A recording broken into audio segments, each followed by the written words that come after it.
prioritaire. Moi, je suis très attentif et Oui. je pense à Driss qui vient du milieu rural, donc faut l'entendre. Non, mais plus sérieusement, il y a aussi dans les endroits, les territoires ruraux, des poches de misère, de souffrance, tout simplement, parce qu'au bout, c'est des hommes et des femmes qui souffrent. Et donc, je pense que c'est vraiment la question du rattrapage des politiques publiques est un élément très important pour pouvoir relever les défis auxquels nous sommes confrontés et sur lesquels vous êtes engagés. Oui. Si je Ah peux... bon, pardon, non, ah oui, please. c'est Aymeric Patricot qui compare en effet la question des quartiers prioritaires à la question des campagnes, pour les mêmes raisons que vous évoquiez tout à l'heure, à savoir la gentrification des périphéries, et les personnes se retrouvent dans une troisième couche, entre guillemets, où il n'y a quasiment plus d'État. Il faut quand même le dire, clairement. Tout à fait. Moi, je suis d'accord avec vous qu'en fait, il y a plein de points.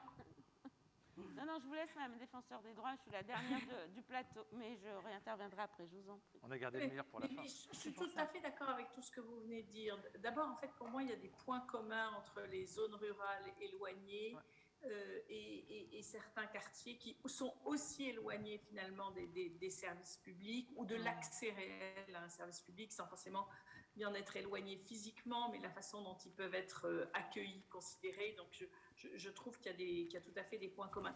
Et je suis tout à fait aussi d'accord avec vous sur ce que vous avez dit sur la question d'équité et d'égalité, et qu'il faut aller bien plus loin que la simple égalité, mais l'équité. Ce que je vois bien, c'est à quel point ce sont des questions qui sont difficiles à la fois à faire comprendre, je trouve, à nos politiques, mais aussi à la société tout entière. Je trouve qu'il y a de plus en plus un raidissement sur ces questions et une non-conscience de l'inégalité des chances de départ. Et qu'on en revient beaucoup à la responsabilité individuelle et peu à la responsabilité collective. Et je trouve qu'on a un gros travail de conviction là-dessus en disant, mais moi, c'est ce que je vois au quotidien sur l'inégalité d'accès aux droits. En fait, pour plein de gens, il n'y a pas besoin d'un défenseur des droits. Ils arrivent tout à fait à défendre leurs droits et devant les tribunaux et devant les administrations quand c'est nécessaire, mais c'est les plus en difficulté qui n'y arrivent pas. Et je trouve que voilà, ceux qui ont facilement accès à leurs droits n'ont pas conscience que d'autres ont beaucoup plus de mal. Complètement, oui. La question de l'indifférence aux différences, pour reprendre Bourdieu, est quand même au cœur de ces questions. Et nous allons laisser... Donc, Hélène Geoffroy, je suis maire de Vaux-en-Velin, donc maire de la ville de Vaux-en-Velin dans la banlieue lyonnaise. Et donc, je suis sur le principe, donc je souhaitais peut-être... je remets le micro correctement. Donc, Hélène Geoffroy, maire de Vaux-en-Velin. Simplement, vous dire, Madame la Défenseure des droits, d'abord que revenir sur vos délégués, qui sont une réelle plus-value. Je le sais parce que nous avions signé avec le Défenseur des droits un plan de lutte contre le racisme, l'antisémitisme et les discriminations. Et nous avons vu la différence en 2015, quand nous avons eu une déléguée Défenseur des droits qui est venue sur le territoire. Nous n'avions aucune saisine, en réalité, du Défenseur des droits avant son arrivée. Et depuis, le fait de faire des permanences sur le territoire a montré une réelle plus-value. Nous étions les premiers dans l'agglomération lyonnaise à l'époque, et je confirme l'intérêt, parce que finalement, lorsqu'on est au plus près des personnes concernées, on arrive à prendre conscience de ce qui relève de la discrimination également. Donc ça, c'est le premier point. Et je vais revenir sur encourager ces belles initiatives, et puis sur la question, enfin, peut-être du correctif et de la façon dont on voit les choses. Je pense que c'est le terme que vous avez employé, de rattrapage de correctif. Je crois qu'on est peut-être à une étape encore supplémentaire que celle des correctifs des politiques publiques. Il faut les transformer aussi, me semble-t-il. Et c'est l'expérience que j'ai aussi dans des fonctions que j'ai occupées précédemment, puisque mes collègues le savent, j'ai été quelque temps secrétaire d'État à la ville, et on voit bien, et donc à la question des discriminations aussi d'ailleurs, et on voit bien la difficulté de faire émerger dans toutes les politiques publiques la question finalement de nos quartiers prioritaires. Et ce qui est reproché finalement dans cette politique de la ville très souvent, c'est de ne pas transformer les situations. En réalité, les situations individuelles se transforment. C'est les quartiers d'où l'intérêt de parler de discrimination territoriale, et des quartiers sur lesquels il y a des évolutions significatives à porter. Nous aurons l'occasion dans la suite des débats d'y revenir, mais peut-être être sûr comment on se saisit, comment on essaie d'avoir désormais un temps d'avance et plus simplement de corriger. Et je me dis qu'il y a aussi cette perspective-là à voir, parce que sinon on est toujours en retard en réalité. Voilà, c'était cette petite appréciation supplémentaire que je voulais porter. Merci. Et je suis désolée, je ne vais pas pouvoir rester. Je dois enchaîner avec une autre réunion. Mais je serais très heureuse de pouvoir continuer à échanger avec vous. Et Georges Paul-Angevin et je crois Éric Delemare sont en ligne avec vous et pourront aussi intervenir et répondre à des questions s'il le faut. Merci beaucoup. Merci. Merci à vous. Merci. Merci. Donc, nous allons reprendre cette première table ronde pour la 3e fois. Donc, maintenant, j'ai une question à Philippe Rio et Driss Etazaoui, qui est justement par rapport à votre expérience de terrain, comment vous décririez les discriminations? Philippe Rio. On l'a un peu vu depuis le début de la matinée, la discrimination territoriale, elle est multiforme. Elle est de 0 à 77 ans. Elle est d'origine, elle est de genre. Et ça l'a été dit par plusieurs, elle est territoriale parce qu'il y a cumul sur un territoire d'un certain nombre d'inégalités et de discriminations. Deuxième élément, c'est de se dire qu'il n'y a pas de compétition territoriale, en tout cas il y a un gros risque à faire en sorte d'opposer la ruralité en difficulté aux banlieues, aux bassins de reconversion industrielle ou même aux départements et territoires d'outre-mer. Et donc on voit bien que dans cette France métropolitaine et ultramarine, il y a des territoires vulnérables qui subissent des discriminations territoriales. Sur les conséquences de ma pratique d'élu, d'habitant également, c'est une profonde atteinte à la dignité humaine. C'est un briseur d'espoir, c'est un frein à l'émancipation humaine, parce que pèse sur un territoire et des populations ce cumul de difficultés. Et c'est bien cela qui est difficile et qui est bien évidemment contraire aux droits humains les plus élémentaires, mais contraire à la promesse républicaine. De par mon parcours politique, bien évidemment, considère que l'espace est aussi un produit social. Henri Lefebvre, Le droit à la ville, dont l'une de ses jaquettes était d'ailleurs le quartier de la Balance à la Grande Borne. Je dis cela parce que la manière dont on le vit, et je ne me suis assuré uniquement et volontairement, parce que ça sera abordé autrement par d'autres collègues, sur la question sociale et la pauvreté et l'accès aux droits. On le disait tout à l'heure, inégalité de traitement de territoire, quelques chiffres dévastateurs. 50% des élèves qui sortent du système scolaire sans diplôme. Dans un collège, une durée d'enseignant de 2 ans et 7 mois. On ne peut pas constituer un cadre éducatif. La Cour, le Conseil d'État démontrait déjà en 2015 qu'à Paris, le collège avait 50% de moyens supplémentaires par rapport à un collège de l'Académie de Créteil. D'ailleurs, Kerry James l'a repris dans sa pièce de théâtre, qui montre ce rapport, cette magnifique pièce de théâtre que j'invite tout le monde à regarder. Lorsqu'on fait le cumul de tout ça, Gilles Poux parle beaucoup du nombre de personnes suivies par un conseiller emploi, qui est dans nos quartiers populaires bien supérieur à la moyenne et ce qui est possible de faire. Et donc, lorsque l'on prend chaque catégorie, on s'aperçoit qu'il y a un décalage extrêmement fort, une inégalité criante, incontestable, qui met à mal la nécessité de vivre en commun et de vivre ensemble. Et c'est ça aujourd'hui qui fragmente notre société. Moi, je remercie les cahiers de la discrimination parce qu'on est au cœur du sujet actuellement. C'est un sujet d'actualité. Et on a besoin, moi je vous remercie parce qu'on a besoin aussi de rigueur un peu universitaire, parce qu'on parle de ségrégation spatiale, de discrimination, de stigmatisation. Et on ne va pas se le cacher. Le débat aujourd'hui tourne autour du séparatisme. Parce que quand on parle séparatisme, on parle aussi territoire. les territoires abandonnés de la République, etc. Et donc remettre un peu du cadre, un peu de sérieux dans des réalités, là où le système médiatico-politique amène à l'hystérisation du débat politique. Je trouve qu'on a bien raison de parler ça avec passion, parce que nous sommes des gens passionnés, aussi avec raison, parce qu'il en faut beaucoup pour inverser les choses. Et encore une fois, merci beaucoup pour ce regard et pour ce temps en commun qui est très utile, encore une fois, dans une période éminemment d'actualité. Oui. Nous sommes ravis. On est, par rapport à l'objectif des cahiers de la LCD, on est vraiment dans le triptyque entre la question politique, la question universitaire et des personnes qui agissent au quotidien. Donc on est complètement sur cette journée-là, sur ce numéro 12, sur l'esprit des cahiers de la LCD.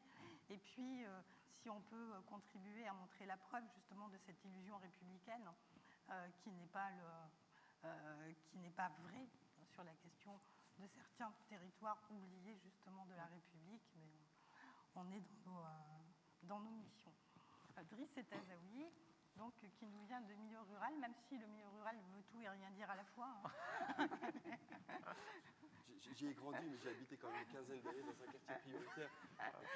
Je sais juste un petit peu de quoi je parle et du quotidien. Philippe Rio a raison, et on ne peut que souscrire à ce qu'il vient de dire. Dès lors qu'on est de bonne composition, qu'on a un minimum d'intelligence, je pense que non seulement on est d'accord sur le constat, mais aussi sur les conséquences. Le sujet de la lutte contre les discriminations territoriales est un sujet majeur qui doit être inscrit au cœur du pacte républicain parce que c'est un sujet de réconciliation nationale. Il vise ou il doit réconcilier les territoires, la ruralité, l'urbain, les quartiers prioritaires, mais dès lors qu'on dit ça, ce sont celles et ceux qui y habitent. Quel point commun entre l'agriculteur au plus profond de la Creuse, le cadre à la Défense, et puis Philippe Rio habitant à la Grande Bande? Eh bien, c'est l'égalité devant le droit. Et c'est ce que nous avons en commun. C'est une citoyenneté à part entière et jamais à part. Et la lutte contre les discriminations territoriales, c'est donc un sujet saillant qu'il nous faut prendre à bras-le-corps parce c'est le garant de notre appartenance et de ce qui doit faire corps les uns et les autres au sein de la nation. Il y a deux sujets, me semble-t-il, sur la lutte contre les discriminations territoriales. Un premier dont on a beaucoup parlé jusqu'à maintenant, c'est celui des inégalités. Celui qui consiste à constater que les politiques publiques se déploient sur l'ensemble du territoire national, mais que sur un certain nombre de territoires en particulier, elles ne se déploient pas au même rythme, à la même intensité, avec les mêmes moyens humains, matériels et financiers. Et dès lors, il y a une rupture d'égalité, il y a une rupture de droit, et c'est là une difficulté que soulèvent le plus souvent et les habitants, mais aussi les élus locaux. Pourquoi cette rupture d'égalité? Pourquoi est-ce que le sentiment, ou pourquoi est-ce qu'il fait plus qu'un sentiment? Pourquoi est-ce que nous constatons, et les uns et les autres, que les politiques publiques, en matière de santé, de logement, d'emploi, d'éducation, ne se déploient pas au même rythme, avec la même intensité que sur un certain nombre de territoires, est une vraie question. On doit aussi s'amener à s'interroger sur le fait de pourquoi est-ce que les 1500 quartiers prioritaires de France, ils sont prioritaires pas comme ça, ils sont prioritaires parce qu'ils souffrent d'un certain nombre de mots. MAUX, urbain, économique et sociaux, on l'a dit. Pourquoi est-ce que la considération vis-à-vis de ces territoires est moindre que la considération vis-à-vis d'autres territoires? Et c'est là, je pense, une vraie question. Alors, on peut avancer quelques pistes. On peut se dire que, probablement, d'aucuns pensent que sur ces territoires, les communautés, les habitants, nos concitoyens, celles et ceux qui y vivent, votent beaucoup moins, ou participent très peu ou beaucoup moins au débat public que sur d'autres territoires. Et dès lors, finalement, on ne leur porte pas la considération qui leur est due, celle à laquelle ils ont le droit. Dès lors qu'ils ne se manifestent pas, dès lors qu'ils ne sont pas organisés en communauté, collective, pour porter un combat commun, dès lors qu'ils ne se rendent pas massivement aux urnes, eh bien on se dit, après tout, ceux-là ne protestent pas. Et puisqu'ils ne protestent pas, on peut continuer à irriguer un certain nombre de territoires comme bon nous semble, et puis d'autres à y être beaucoup moins présents. Donc ça, c'est cette première partie qui a été beaucoup développée, on a pas mal parlé sur la question des inégalités. Et puis un deuxième sujet dont on a très peu parlé finalement, c'est la représentation. c'est la représentation qu'on se fait de ces quartiers. Et là, il y a une vraie discrimination aussi. D'ailleurs, on part du principe que sur ces territoires, eh bien, on emmagasine, on imagine, on se surreprésente la vie et le quotidien dans ces territoires, avec un certain nombre de fantasmes, d'équations souvent douteuses et d'amalgames souvent honteuses. On le voit, l'actualité nous le montre, notamment sur la ville de Trappes en ce moment. Et on se pose quand même un certain nombre de questions sur ce qui se passe sur ces territoires. Et on se dit, dès lors qu'il y a un événement malheureux, fâcheux sur ces territoires-là, eh bien, on a tout de suite une surmédiatisation qui occupe l'espace, le temps et l'espace, et on nous dit à quel point est-ce que ces territoires, qui subissent un certain nombre de mots MAUX, sont les territoires perdus de la République. Vous le disiez tout à l'heure, c'est une expression qui est courante dès lors qu'on a un problème sur ces territoires. Eh bien, on nous dit que ces territoires sont les territoires perdus de la République, et dès lors, une fois qu'on l'a dit, eh bien, on disqualifie 5,5 millions de nos concitoyens qui y sont domiciliés et qui n'ont rien demandé, sinon le droit à la normalité, le droit à la banalité, mais on les essentialise et on fait en sorte, je le disais tout à l'heure, de les disqualifier et d'en faire d'une citoyenneté de seconde zone. Or, on le sait bien, nous, élus locaux, ces territoires-là ne sont pas des territoires perdus de la République. Ce sont même le contraire des territoires gagnants de la République. Pourquoi ? Parce que la jeunesse y est concentrée. 18% de la jeunesse française est domiciliée sur ces territoires-là. C'est-à-dire que l'avenir du pays, il passe nécessairement par les 1500 quartiers prioritaires de France. On sait également que la solidarité, elle y est importante, notamment sur ces temps de pandémie, parce que celles et ceux qui ont le moins sont celles et ceux qui partagent le plus.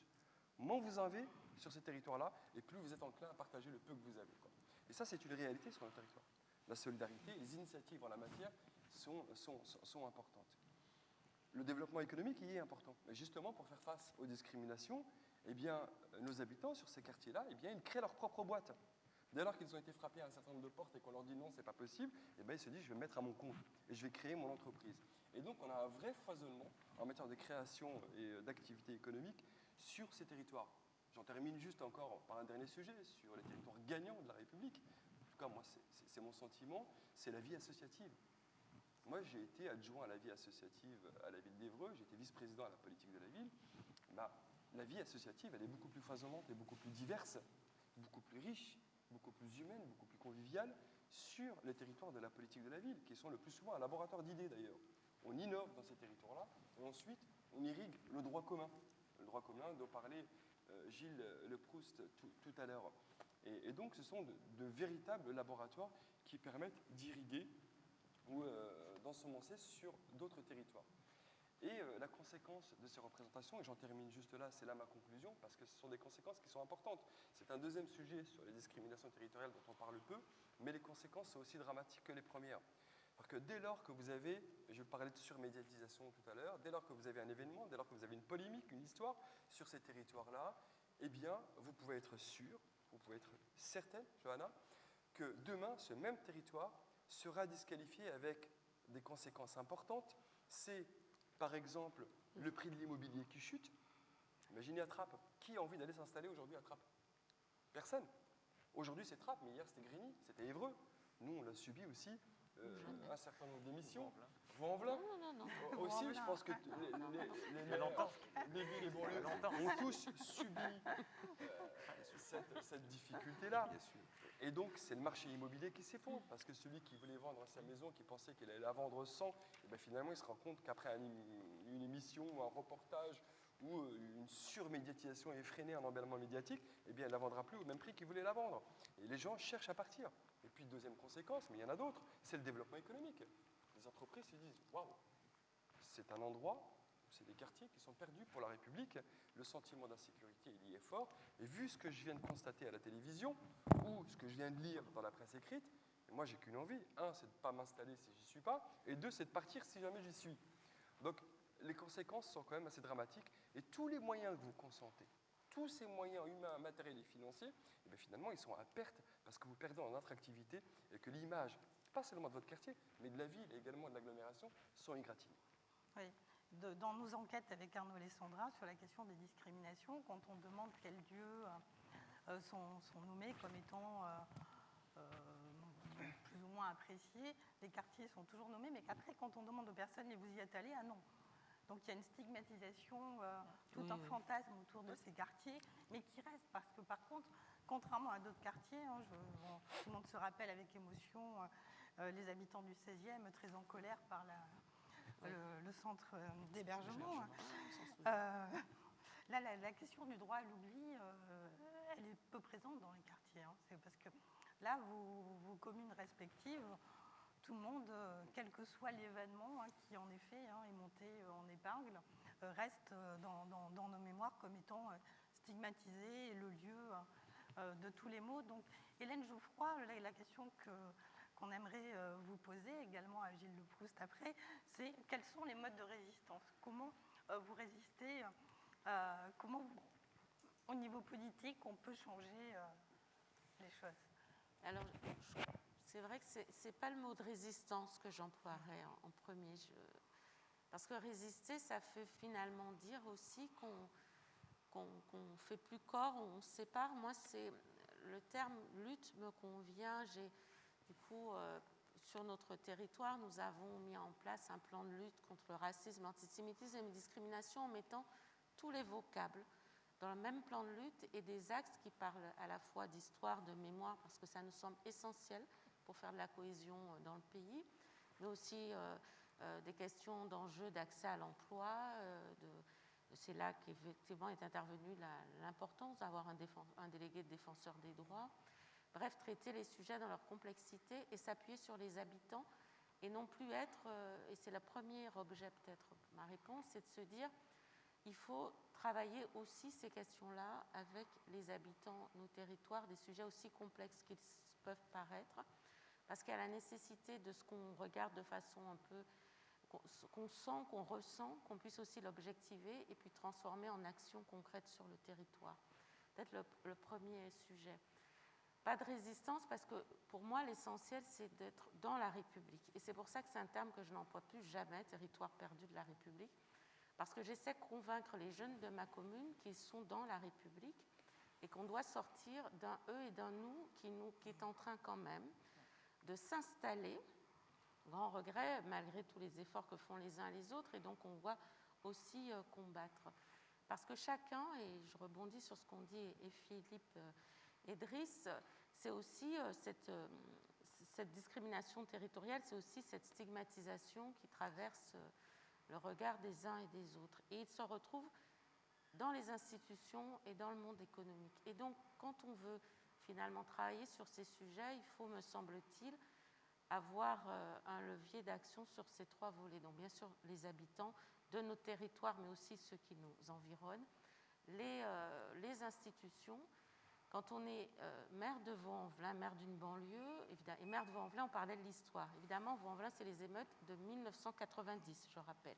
Ça fait 30 ans. Tous les 5 ans, j'ai toute la presse qui appelle, enfin, depuis que je suis maire, donc les 20, les 25, les 30 ans, pour dire finalement, est-ce que ça a changé, qu'est-ce qui a changé, comme ça, pour peu que certains aient oublié qu'il y a eu des émeutes. Mais nous, on a décidé, ça nous est rappelé tous les 5 ans, mais on a décidé finalement d'en faire comment dirais-je, aussi une partie de notre histoire. Notre histoire, ce n'est pas que celle des émeutes, ce n'est pas que celle de la politique de la ville. On a une histoire industrielle, une histoire maraîchère, on a des terres agricoles à Vaud, ce que personne n'imagine.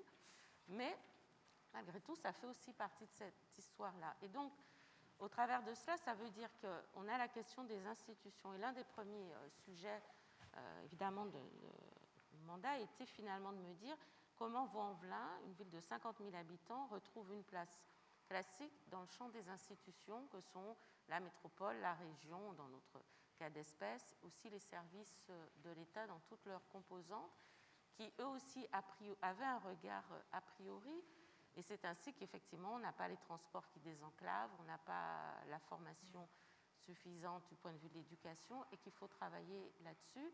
Aujourd'hui, quand je travaille à faire venir une nouvelle école d'ingénieurs sur la commune de Vaux-en-Velin, c'est aussi se dire, quand je suis en concurrence avec d'autres territoires, finalement, j'emporte le morceau, ce qui est en train de se passer aujourd'hui, parce qu'on se dit, on ne s'auto-exclut pas non plus.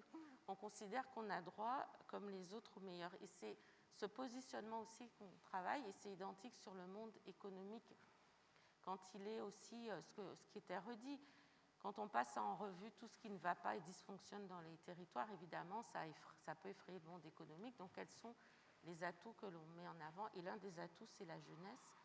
Je le confirme, c'est notre potentiel, même si les uns et les autres. Et puis, pour finir, peut-être sur ce que je voulais partager avec vous sur ce sujet-là, c'est aussi travailler les sujets compliqués. On parle de la question de la sécurité, de la capacité à faire nation. Il faut aussi aborder ces questions-là.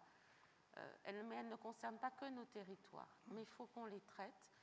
Et ça devient même essentiel, y compris si on veut pouvoir créer les conditions d'un mélange de nos territoires, dont je rappelle que s'ils sont classés en quartier politique de la ville, ce que dit la loi de 2014, c'est parce qu'ils concentrent les plus grandes difficultés et que le critère majeur est celui du revenu. Et donc, c'est le critère sur lequel on se fonde, c'est le critère de revenu.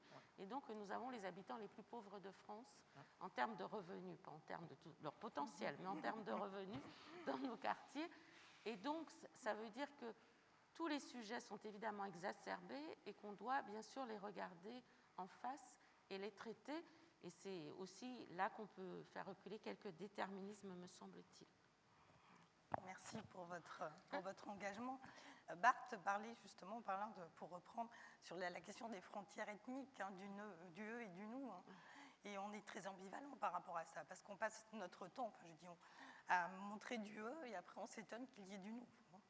Oui, mais on le fait dans tous les sens, c'est-à-dire que dans les quartiers populaires, nous disons aussi eux en parlant des personnes des quartiers les plus aisés, et celles des quartiers centre-ville plus aisés disent eux en parlant des habitants des quartiers populaires.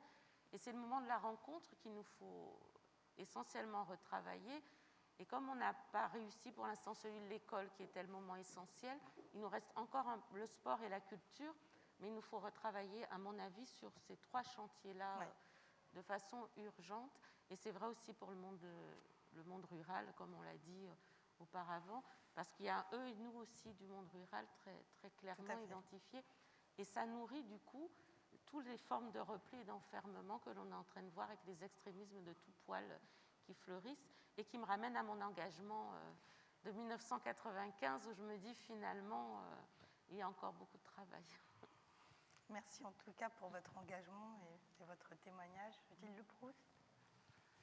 Oui, dans le prolongement d'Hélène, sur le mot résistance, moi, de ma culture, mes engagements, ça ne me pose aucun problème, mais effectivement sur cet aspect-là, je suis plutôt dans mobilisation et mobilisation, construction, proposition.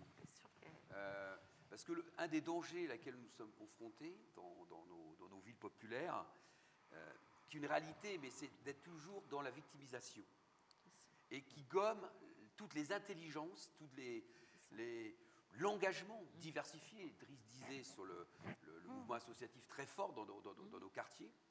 J'en dire deux mots parce qu'il est très fort à la fois, mais il est aussi très fragile.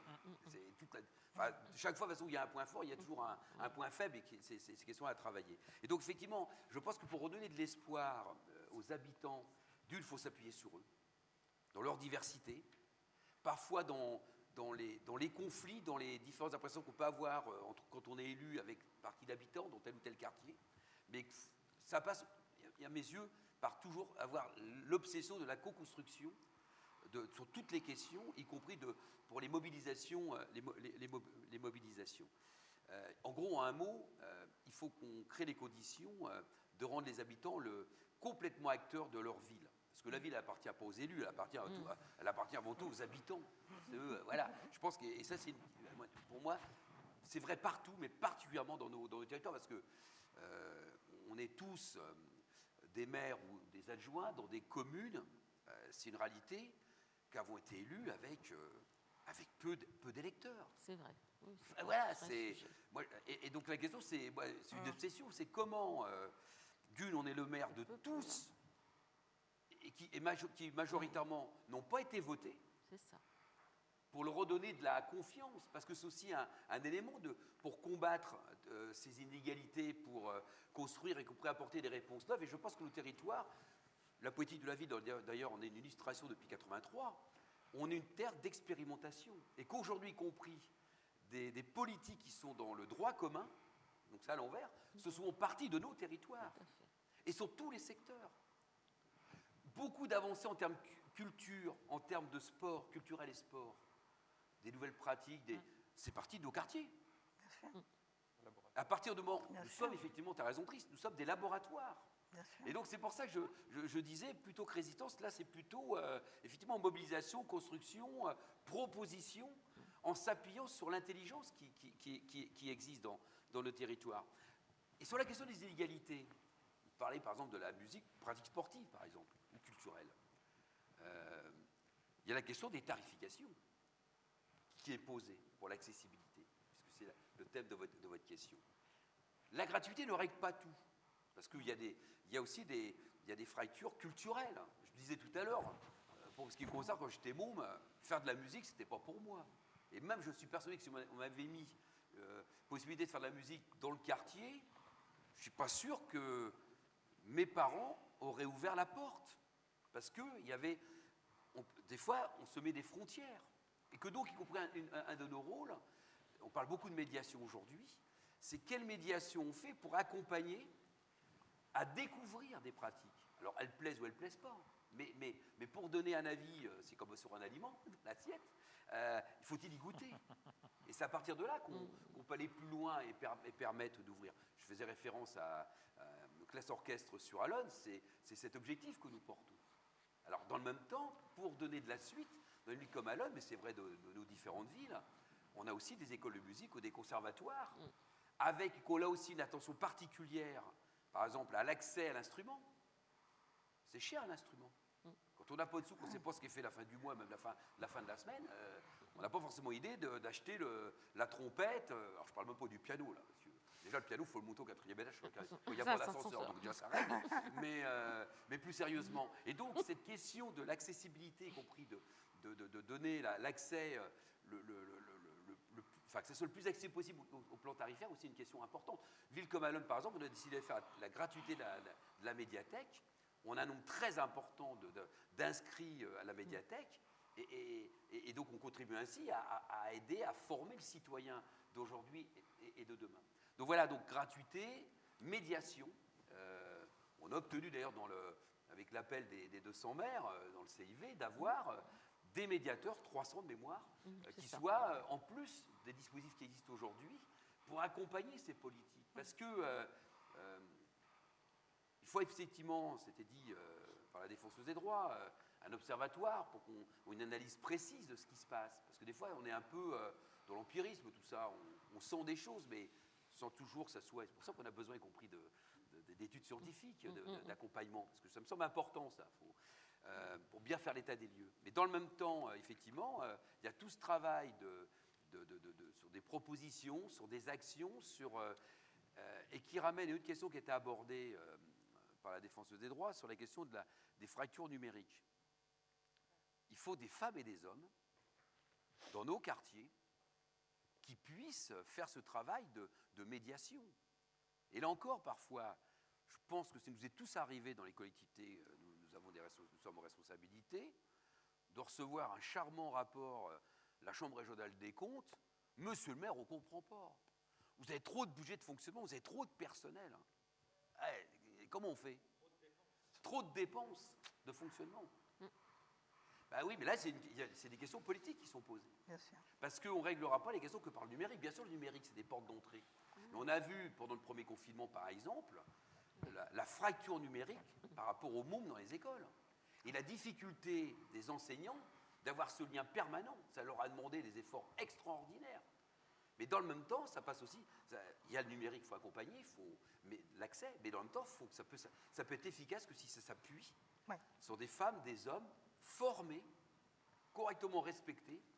Parce qu'on ne peut pas, comme le font nos dirigeants, saluer le travail remarquable pendant le premier confinement de ces femmes et ces hommes qui se lèvent à 6h du matin, 5h du matin pour répondre effectivement en première ligne, les premiers de corvée. Mais dans le même temps, pas les respecter tout au long de l'année, et respecter tout simplement leur travail. Voyez donc, il y a un côté revendicatif, y compris par rapport à ces questions-là, mais vraiment, on est bien dans la question de la co-construction, de la construction, de la co-construction, des propositions pour justement relever ce défi. Et donc, c'est des moyens que nous essayons modestement de de travailler, et c'est pour ça qu'une association comme Ville et Banlieue est importante. Parce que nous avons également besoin de mutualiser à la fois nos succès et nos échecs, parce qu'on peut, bien sûr que des fois on se plante sur des choses qu'on met. Et donc c'est compris, et donc il faut en tirer les conséquences pour aller de l'avant, quoi. Et donc c'est dans cette, je dirais, dans cette direction que nous travaillons. Je ne vous aurais pas cru paupérien en pensant que la science se faisait et se construisait à partir d'erreurs corrigées, comme quoi. Pour reprendre les travaux, votre entretien, vous parliez, Gilles Leproust, de faire la peau aux discriminations. Votre avis, Philippe Rio, sur cette question? Je m'excuse, Philippe. C'est joli. On l'a un peu tous dit, il faut faire, excusez-moi l'expression, faire péter le plafond de verre. Il faut qu'on se donne, qu'on refuse le fatalisme. Tout à l'heure, Gilles Poux parlait de municipalisme, de non-résignation, de non-fatalisme. Il faut que l'on arrive à construire ça coûte que coûte. Ce n'est pas uniquement de la méthode Coué. Quand vous avez des enfants de collège qui vous disent « Moi, puisque je viens d'ici, je n'arriverai à rien Ah oui. », cette reproduction-là, il faut la combattre coûte que coûte. Et ça va en même temps, Bienvenue. Bienvenue chez Driss. Ça y est. et en même temps, nous devons gagner T'as les une nouvelle cœurs. recrue, là. Nous devons gagner les cœurs et les têtes du reste de la société française. On parlait de stigmatisation, de surmédiatisation négative dans la stratégie des feux de poubelle et autres faits. Si on tient ces deux bouts-là, c'est une première victoire. Et puis après, dans l'action politique qui est la nôtre, tenir les deux bouts du national et du local. Ça l'a été dit, la pauvreté, c'est 3 fois supérieur en quartier politique de la ville que dans le reste de la France. Le chômage y est développé de 2,5 points supérieur au reste de la France. Et donc, faire la peau à la discrimination, c'est bien évidemment lutter contre le racisme, qui est structurel en France. C'est gagner encore les combats féministes, évidemment, parce que cela aussi, c'est de la discrimination. Et puis, sur le champ de la pauvreté ou de la question sociale, nous travaillons, nous, par exemple, la question de la pauvreté. L'Observatoire des inégalités a montré que nous étions la ville la plus pauvre. Près de 45% de la population, allez, 50%, puisque les chiffres sont de 2017, ouais. Donc je pense qu'on a dépassé la barre de 50, des gens vivent sous le seuil de pauvreté. On subit ou on agit? Nous sommes à l'offensive sur cela. Ça veut dire ce que disait Claire Hédon, la question de l'accès aux droits. On dit souvent dans nos territoires qu'on a un pognon de dingue qui nous arrive dessus. C'est faux. Donc, il faut bien, à un moment donné, objectiver. C'est la question du thermomètre, de l'observatoire, de l'allocation des moyens, qui est un vrai sujet pour objectiver et voir qu'en fait, il y a moins qu'ailleurs.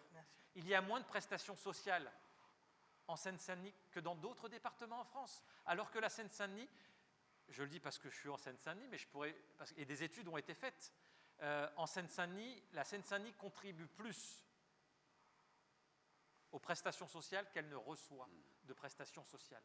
Mais donc ça vaut quasiment pour nos quartiers populaires. Et donc, quand on aura déconstruit objectivement ce mythe, ce déni, ce mensonge d'État, on pourra véritablement avancer et faire cause commune et faire réconciliation nationale, ce que nous construisons depuis un moment les uns les autres, y compris dans nos différences politiques. Mais quand je disais qu'il fallait gagner les cœurs et les têtes de la nation, nous faisons œuvre commune sur ce sujet-là, parce que nous pensons que c'est important. Combat national, combat local, c'est effectivement mener des combats contre les discriminations et le racisme, contre la pauvreté, contre un certain nombre de choses où les politiques publiques ont un rôle à jouer, qu'elles soient nationales, locales. Je ne rentrerai pas dans l'intermédiaire du régional et du départemental, mais quand même, c'est un sujet. Lorsque le département, et on connaît des départements qui ne jouent pas le jeu de la politique de la ville, ça pose véritablement un problème. Lorsqu'il y a des régions qui ne jouent pas le jeu de la politique de la ville, ça pose un problème et ça pose la question de la discrimination territoriale d'un certain nombre de collectivités locales. Et donc, quand on n'a pas d'observatoire, au bout d'un moment, ça pose véritablement question. Et puis, on a besoin de mieux comprendre comment se construisent les discriminations territoriales.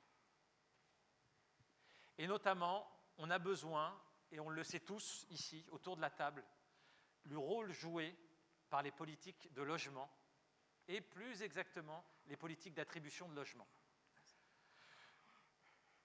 Mais c'est au cœur de la discrimination territoriale, puisque s'il y a une concentration de pauvreté, c'est bien évidemment parce qu'il y a un système qui produit de la pauvreté, mais c'est aussi parce qu'il y a concentration de pauvreté dans un certain nombre de lieux, et notamment dans les quartiers populaires, parce que l'habitat joue un rôle facteur de captation, mais aussi de politique d'attribution qui concentre dans du logement peu cher et ancien les populations les plus fragiles économiquement ou les populations qui viennent pour la première fois en France, d'origine étrangère, les populations immigrées.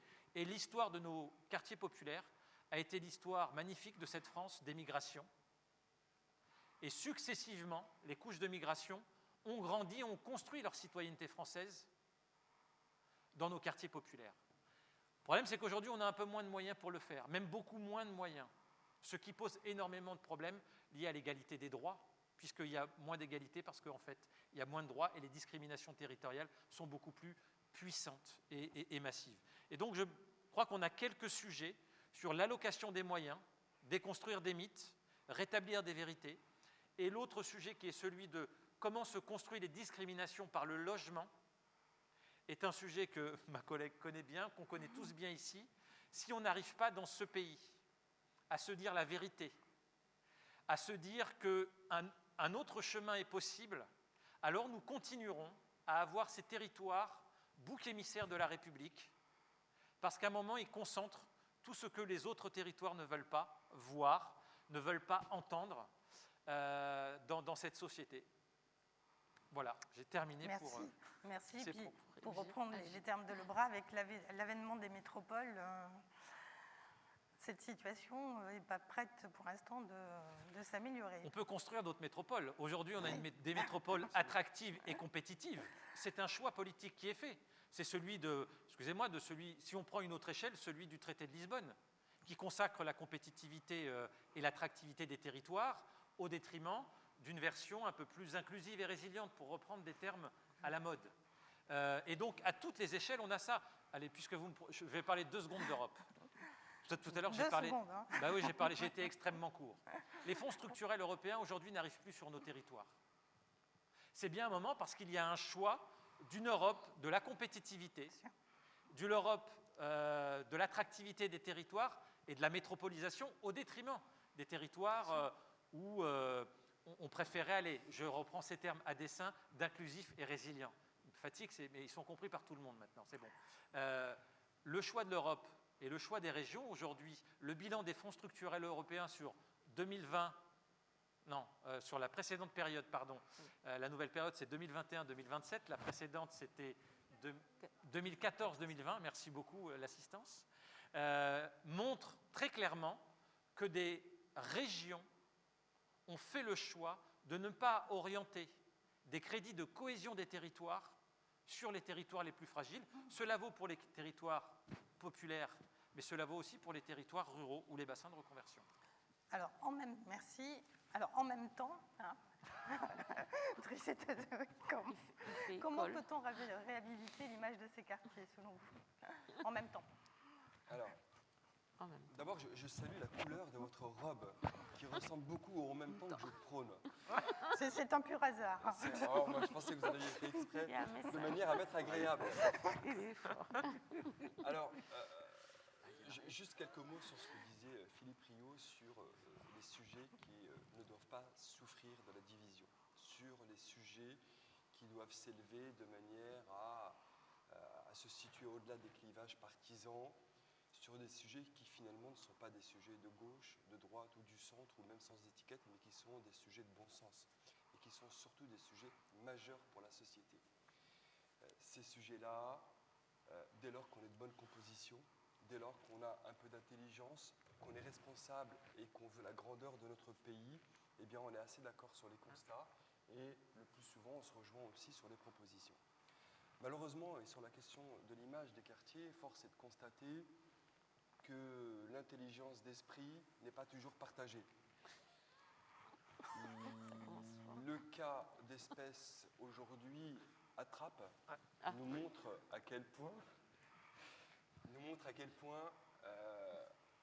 certains surfent davantage sur les difficultés, sur les raccourcis, des raccourcis qui sont toujours périlleux dans nos villes, surfent aussi sur la peur, sur la défiance, sur les fractures entre nos concitoyens, et tout cela pour un motif qui est celui du fonds de commerce.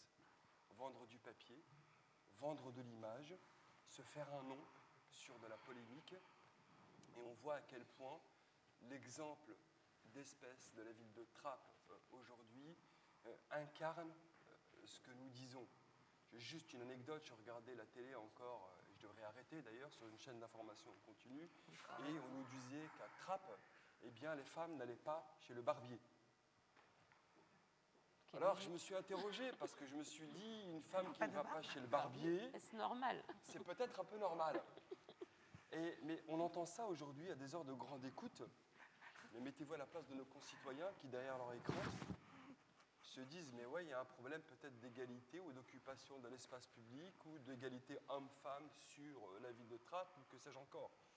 On a aussi, j'ai entendu, des coiffeurs qui ne sont pas des coiffeurs mixtes. Moi, il y a encore pas longtemps, et même sur ma ville, j'ai des coiffeurs qui coiffent plutôt les femmes. Et j'ai des femmes qui ne veulent pas nécessairement aller chez un coiffeur homme, au risque de le voir manipuler une tondeuse, ce qui est mon cas. Le plus souvent, quand je me coupe les cheveux, c'est jamais au ciseau. Mais vous voyez, on en est arrivé finalement à ce niveau de débat, ce niveau de crispation sur des questions identitaires, et on joue avec le feu. Et cette fracture-là, eh bien, on l'alimente parce que pour certains, c'est un fonds de commerce. Philippe Rio parlait de la question du séparatisme tout à l'heure. On vit quand même des heures assez sombres. Alors moi, je ne sais pas où le pays va, mais j'ai vraiment le sentiment qu'il y va, sûrement et dangereusement. Sur la question de l'image des quartiers, pour en revenir à cette question-là, et je parlais des médias, pour un certain nombre qui portent une part de responsabilité sur les messages qu'ils véhiculent autour de ces territoires de la République, eh bien, on a quelques leviers qui ne sont pas des leviers définitifs, qui ne sont pas des leviers importants, mais qui sont des leviers de bon sens. C'est d'abord de travailler à sensibiliser ces médias et de leur dire à quel point est-ce que la conséquence d'un reportage, et je le disais tout à l'heure, eh bien, elle est manifeste sur nos territoires. Et à quel point est-ce que nos habitants en souffrent, alors que ces mêmes habitants, 6 millions pas loin, eh bien, je le redis, ne demandent que le droit à la normalité. Et donc, c'est d'essayer d'abord de les sensibiliser. C'est ce que nous avons fait, par exemple, avec l'Association des maires Villes et banlieues et le groupe BFM TV, en créant une association qui s'appelle Vue des quartiers. Et l'idée, c'est de donner la possibilité aux habitants de nos quartiers de se réapproprier leur histoire, de se réapproprier le récit du quotidien au sein de leur quartier et de faire, comme dirait un ami, de l'essentiel et non pas du sensationnel.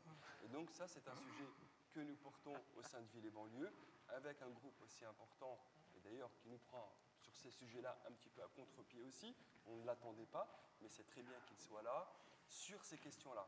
Donc il y a tout cet aspect, effectivement, sensibilisation, pédagogie, confiance, considération, que nous devons mener avec nos amis et partenaires médias, mais à un moment aussi, il s'agit de taper du poing sur la table dès lors qu'on pense qu'il y a des discriminations médiatiques qui sont mises en œuvre.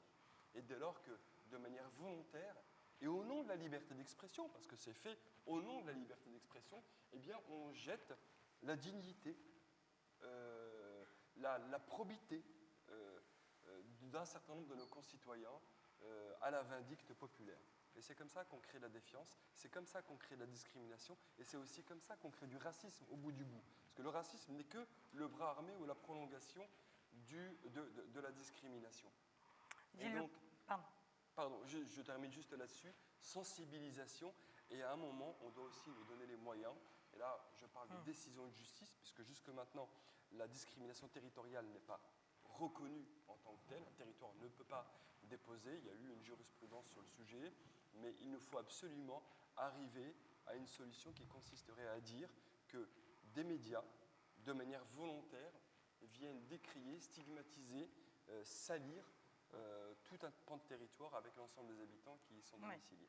Gilles Le Proust, pour compléter, peut-être. C'est pas facile après Driss, parce que c'est notre grand spécialiste à ville et banlieue de ces questions. Il faudra d'ailleurs le remercier, parce qu'il a beaucoup œuvré vraiment sur une thématique pas toujours simple. Voilà. La première chose quand même, c'est que cette question, qui est importante sur l'image des quartiers et le rapport aux médias, je crois qu'on doit réaffirmer, nous réaffirmons pour ce qui concerne ville et banlieue, nous sommes pour la liberté complète de la presse. Il ne s'agit pas de censurer. Il ne faut pas censurer, rien censurer. La question, c'est la question de l'équilibre et de montrer la réalité de la diversité de nos quartiers. Que les médias, lorsqu'il y a des événements qui arrivent, effectivement, des tours qui brûlent, des émeutes, c'est bien, c'est une réalité. Mais dans le même temps, et c'est ce qu'on essaie de travailler d'ailleurs, est-ce que Driss, le travail qu'il a mené, notamment avec le groupe BFM TV, c'est aussi valoriser, on l'évoquait depuis ce matin, toutes les intelligences, toutes les créations qui existent dans nos quartiers. Et là, on voit bien que parfois encore, il y a un peu de déséquilibre, quoi. On fait plus facilement la une de tel journal quotidien, régional quotidien, c'est ça, avec une voiture qui a brûlé dans tel quartier, que de la jeune ou du jeune qui a fait, par exemple, en termes de musique, etc., qui a été mis en avant. Donc je pense que là, effectivement, il y a ce travail, peut-être, y compris en lien, et ce que nous faisons avec les écoles de journalisme notamment, parce que c'est aussi déjà à ce niveau-là que ça se travaille, pour que les médias, effectivement, soient des outils de formation, d'éducation, de la formation d'un citoyen. Alors vous me direz, une fois que je dis ça, aussitôt je me dis, le problème c'est qu'un grand nombre des grands médias aujourd'hui sont plutôt tenus par des gens qui sont bien éloignés des préoccupations des quartiers. Et quand on est des grands industriels dans l'armement ou dans d'autres choses, c'est clair que c'est pas la première préoccupation, c'est s'occuper comment ça se passe dans les quartiers, sans faire de procès d'intention, mais c'est un constat. L'autre aspect, Driss le disait, mais c'est pas vrai que pour la presse d'ailleurs sur l'image des quartiers, c'est vrai de manière plus générale. Il faut faire attention de ne pas utiliser de manière politicienne, de manière démagogique, des faits qui se passent, qui sont parfois effectivement durs à vivre, mais durs à vivre avant tout, au-delà de l'image, par les habitants eux-mêmes, et pas de pas en rajouter. Et l'autre aspect, il y a une autre question également, il m'arrive à Alonne d'être interpellé par des habitants. Monsieur le maire, vous cachez des choses. Moi je réponds à chaque fois, pour moi je ne suis pas le rédacteur en chef on a la chance d'avoir 2 quotidiens régionaux dans le département. Je dis la chance parce que ça permet un pluralisme. Pour moi qui est rédacteur en chef, pour moi qui décide qu'est-ce qu'il y a dans le journal. Mais il y a aussi cette question comme les questions de tranquillité, de sécurité sont quand même prégnantes dans nos villes, avec c'est parfois dur à vivre quand des habitants ont du mal à rentrer dans leur cage d'escalier parce qu'il y a du trafic, c'est des réalités. Et donc, les gens, ils sont parfois effectivement à cran sur ces questions. Et donc, je pense qu'un des enjeux qui nous est posé, y compris à travers ces questions de l'image, c'est la question, sans sous-estimer les difficultés qui sont réelles, on en parle depuis ce matin d'ailleurs, c'est de travailler à rendre de la fierté aux habitants. Parce que c'est la question de mettre en avant du positif, parce que c'est toujours avec cet objectif, cette obsession, pour moi toujours, c'est pour les rendre plus acteurs de leur ville. Et quand effectivement tu as dans la tête que tout ce qui se passe dans ta ville, c'est que catastrophe, ça ne donne pas envie d'y participer. Et là, il y a un enjeu démocratique. On parlait de république. Pour faire république, il faut créer les conditions que chaque habitant, dans ses différences, dans ses parcours divers et variés, ait ce sentiment d'appartenir à une collectivité, je ne parle pas de la collectivité de la ville, mais à une communauté, avec une certaine fierté pour construire les territoires. Et donc je pense que la question de l'image aussi est un élément important par rapport au dynamisme et aux dynamiques surtout à construire. Merci Gilles Le Proust. Pour terminer, on va donner la parole à Hélène Jouffroy. Dans le dernier numéro, justement, même si on n'était pas sur des champs particuliers, la question du racisme revient régulièrement. Pour vous, Hélène Geoffroy, et ensuite Philippe Rio, comment vous interprétez cette question du racisme qui est omniprésente dans cette thématique? On est sur, en tout cas, un moment particulier, un moment où nous avons été construits avec l'idée d'universalisme, c'est-à-dire le principe que quel que soit le lieu d'où nous venions, et puisque chacun a dit un peu d'où il était, j'ai peut-être pas omis de préciser que moi j'ai grandi en Guadeloupe, ce qui est encore une autre histoire de France, mais qui est aussi l'histoire de France. Et donc, nous avons tous grandi dans l'idée que nous étions finalement au sein de la République et de son triptyque liberté, égalité, fraternité, capables de faire preuve d'universalité, d'universalisme. Et c'est vraiment le message particulier, on peut dire, de la France. Et nous sommes dans un moment où nous voyons aussi que la question de d'où nous venons, des racines, reprend du poids, mais pas que dans les quartiers populaires. Dans tout le pays, il s'agit juste de remarquer, on peut tous constater qu'aujourd'hui, l'énergie autour des arbres généalogiques. Tout le monde est en train de faire, ou presque, son arbre généalogique pour essayer de se raccrocher. En fait, qu'est-ce que ça traduit? Le fait qu'on a besoin, parce qu'on est inquiète du présent, de se raccrocher à l'endroit d'où nous venons, savoir si nous avons d'où viennent nos ancêtres. Et finalement, plus il y a presque de métissage, je dirais, plus c'est tendance aussi. Se dire qu'on a un peu d'auvergnat, mais peut-être de l'italien, de l'espagnol, quelque chose du Maghreb, enfin peu importe, un peu de partout. Et donc, moi, je vois dans ma ville aussi naître toutes ces réflexions, y compris dans toutes les associations qu'on a très culturelles, liées finalement aux histoires personnelles, aux pays dont sont venus les parents, les grands-parents, parce qu'on a un peu le monde entier dans nos banlieues, qui est français aujourd'hui, mais qui vient de l'histoire aussi de France. Et donc, dans ce moment-là, il me semble qu'on a à traiter, à reprendre ce sujet, cette capacité à travailler sur... L'histoire, c'est un de mes sujets vraiment. Moi, je crois que c'est un des modes d'action que nous avons devant nous. Travailler sur l'histoire et sur la mémoire, non pas pour repartir sur des débats, on s'en repent, on culpabilise, etc., mais pour dire les choses, dire d'où nous venons, les uns les autres, pour dire pourquoi nous sommes finalement tous ensemble aujourd'hui et surtout pourquoi nous pouvons avoir un destin commun. C'est ça pour moi l'enjeu clé aujourd'hui et qui nécessite qu'on regarde les sujets un peu frontalement. Et donc, ça permet du coup de parler, quand on a cette particularité d'abord, en tout cas, du sujet, de parler aussi de ce que sont les questions que moi j'ai souhaité dans ma ville, en tout cas liées racisme, antisémitisme, discrimination, volontairement, en disant les uns et les autres peuvent se nourrir, hélas. Mais nous avons aussi la capacité, c'est quand même un petit message d'espoir, parce que je ne suis pas aussi... je ne pense pas qu'on soit sur des choses aussi structurelles en termes de racisme, parce que je pense que notre pays a tous les aspects finalement. Aussi la capacité d'avoir permis aux uns aux autres venus des quartiers populaires d'avoir de très belles histoires de réussite aussi personnelles. C'est peut-être la difficulté, elles sont personnelles, mais de belles réussites de famille aussi. Et au moment où nous en sommes, mon inquiétude est que nous sommes de nouveau en train peut-être d'ethnicisés des débats, là où nous devrions revenir, et ça fera plaisir à mes deux collègues, sur une lecture de classe sociale et de niveau de revenu, beaucoup, et de se dire, Philippe a commencé à l'aborder, on parle de questions de logement, de peuplement. J'étais sous le précédent gouvernement quand on a fait la loi égalité et citoyenneté qui disait enfin, la question du peuplement doit être traitée. Parce que c'est celle de la mixité qui nous permettra aussi de retravailler les liens. Parce que j'entends les inquiétudes de gentrification qui ont été partagées notamment par la défenseur des droits. Mais sinon, l'autre solution, celle qui a jusqu'à présent été celle portée, qui est de dire finalement nos villes de banlieue sont des sas dans lesquels les gens se remettent d'aplomb et puis s'en vont, ne fonctionne pas non plus.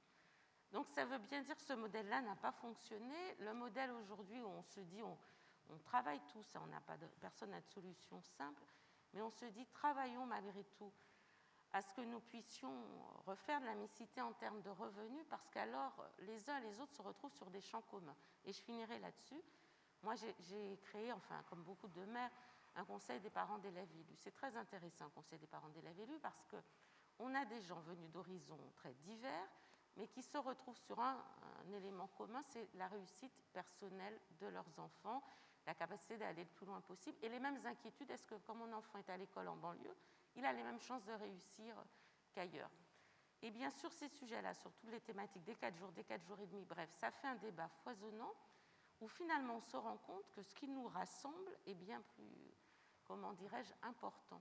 Et c'est ce sur quoi nous devons désormais travailler, sans nier les difficultés, sans nier qu'il y a des tenants du développement séparés dans nos quartiers, ailleurs aussi, mais ils existent et qu'on doit aussi les combattre. Et on les combat par ces politiques publiques, y compris de logement, d'éducation.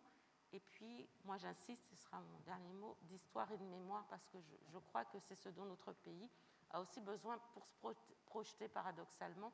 Il a besoin d'être mieux ancré sur ses racines. Merci Hélène Geoffroy. Philippe Rio, en 1 minute, vous allez y arriver, j'en suis sûre. Oui. D'abord, pas d'angélisme et de naïveté sur le fonds de commerce médiatique, qui est aussi un fonds de commerce politique. Les territoires boucs émissaires et le racisme en France existent. Ils n'existent pas qu'en France d'ailleurs, malheureusement. Donc on voit une poussée sur ces questions-là, mondialement. Elles se traduisent très concrètement dans notre pays. Et les territoires qui concentrent cette richesse, mais qui n'est pas vue par tout le monde comme une richesse, et aujourd'hui, on va se le dire, attaqué et pointé du doigt par ces tenants politiques.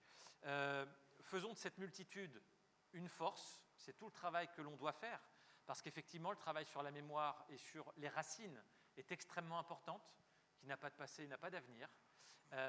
Et on a besoin, par moment, de reconstruire. On a aussi des expériences, nous, notamment avec les ultramarins, sur cette histoire-là. Mais d'autres ont besoin aussi. C'est fragile. Dans une société fragmentée, ça l'est encore plus. Mais il y a, encore une fois, des destins communs, des choses en commun à faire. Et c'est, je crois... Et ça sera mon dernier mot, madame. Je ne ferai pas appel au joker de la salle. Le travail que nous menons d'arrache-pied, nous élus, associatifs, je pense aussi à tous ces fonctionnaires, enseignants, toutes celles et ceux qui interviennent quotidiennement dans nos quartiers, qui sont discrets, que l'on ne voit pas, qui ne font pas de bruit, mais qui font un travail remarquable, encore une fois, dans un moment politique qui est extrêmement tendu, pas simple, mais nous sommes nombreux quand même à résister et à inventer une nouvelle forme de vie en commun. Merci beaucoup à vous 4 pour ces témoignages, à la fois différents dans vos parcours, mais communs dans votre engagement et dans vos actions politiques. Un grand merci. Nous allons laisser cette première table ronde avec une petite vidéo avant la deuxième table ronde. Merci à vous. Merci. En France comme ailleurs, les discours racistes et de haine gagnent du terrain. Les citoyens se parlent moins, se comprennent moins. Certains politiques attisent ces divisions et en profitent. La haine, les fake news et les théories du complot prennent de l'ampleur dans les médias. Justement, quel est le rôle des médias dans tout ça? Et comment pourrait-on les utiliser pour changer les choses?